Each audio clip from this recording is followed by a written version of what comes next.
मम जीवनस्य जीवनम् उद्भाषितनित्यशोभनम् त्वमेव देव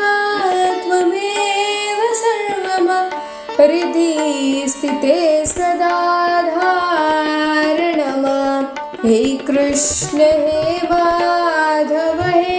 देव त्वम् सर्वकारणस्य कारणम् मम हृदस्य हृदयम् सद्भाषितनित्यसदयम् त्वमेव पूर्णा त्वमेव स्वर्णं प्रेमम् आनन्दम्